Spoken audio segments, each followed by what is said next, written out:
and 2 of Chapter 6, which starts on page 169, first goes over the text box about why we should study a particular species, and there are 6 total reasons. The first one being outstanding features. Some species have great specific behaviors, and because of that, these abilities increase specialization of neuronal structures that control the behavior. And from studying them, we could yield general principles to apply to other species. The next factor is convenience, such as like the common lab rat is a good example of this. These are species that breed readily, are inexpensive to maintain, have short lifespans, and are studied extensively already, so there's already a wide variety of knowledge about them. And they also have some aspects of their brain and behavior that are similar to other species, which allows further to make generalizations about nervous systems in general that can be applied to other species. The third reason is for comparison. This is when a close relationship between species that behave very differently enable the testing of hypotheses. So because the species are so different in behavior and other features, yet they have a close relationship, you can kind of study different hypotheses based on this, comparing the two. Fourth reason is for preservation. This involves studies of rare and endangered species to assess options for conservation biodiversity, kind of to just study a species in order to help the rest of the species that are rare and endangered. The fifth reason is for economic importance. This is when you study animals that are important for the environment and then can provide information that increase production and decrease losses, so overall for economic gain. And for the last and sixth reason is for the treatment of disease.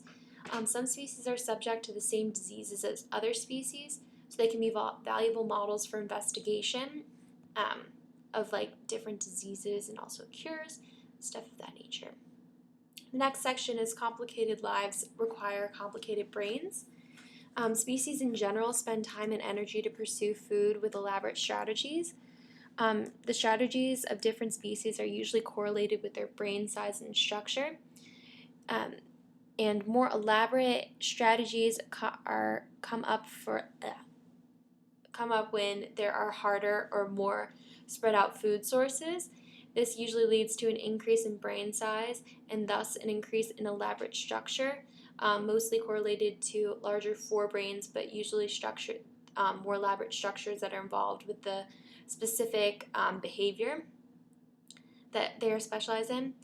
And the relative size of the specific brain region is a guide to the importance of the function of that region for the adaptations of the species, which I mentioned earlier. The next section is simpler invertebrate nervous systems provide models for neural functioning, which kind of fits into the reason that we study certain species for convenience factors. We can make generalizations about them. Most animals on Earth are invertebrates as opposed to vertebrates, and they have more diversity of appearance, a variety of habitats, and have a larger overall numbers in comparison to vertebrates. In comparison to the vertebrate nervous system, the invertebrate nervous system is extremely less complicated, so we can usually use the invertebrate nervous system to understand and study in order to gain some insight into the complicated vertebrate brain. The next section is all vertebrate brains share the same basic structure. The main brain structures are the same in all mammals, these being visual, auditory, and somatosensory processing. All are arranged in the same basic pattern.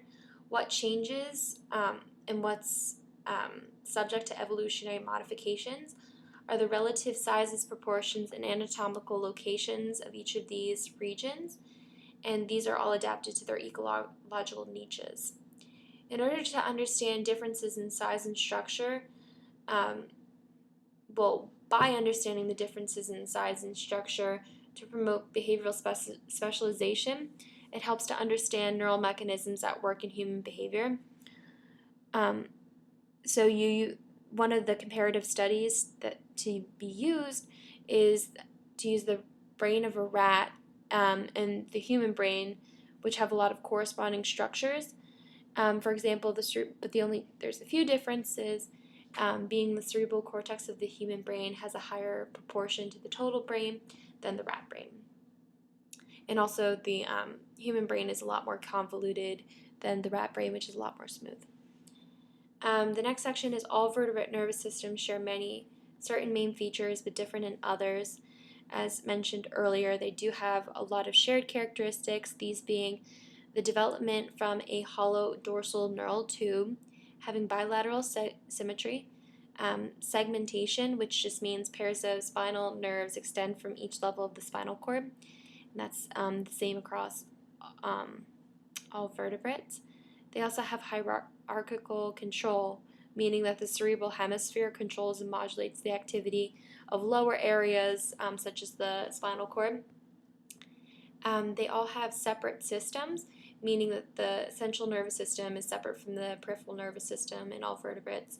They also have a localization of function, which means that certain functions are controlled by certain locations in the central nervous system.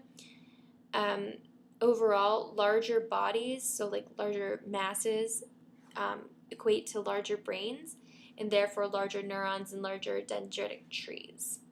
The next section is the evolution of the vertebrate brain reflects changes in behavior.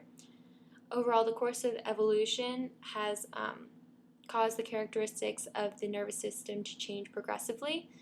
Overall, because of this course of evolution, brain size of vertebrates has increased dramatically. The present-day animals and fossils reveal evolution of the brain. Two ways in which we can study this are either through endocasts, which is a cast of the cranial nerve of the skull, which is especially useful for studying fossils of extinct species. This usually gives a reasonable indication as to the size and shape of the brain, but there's not a lot of fine detail that you can study or like internal structures. Whereas studying present-day animals that vary in very small degrees to ancestral species, so they look very similar, you can get more detailed information and investigate the internal structure of the brain, including the nuclei, fiber tracts, and circuitry formed by connections of neurons. So this gives you more insight into the inner structures of the brain as opposed to just the general shape and size.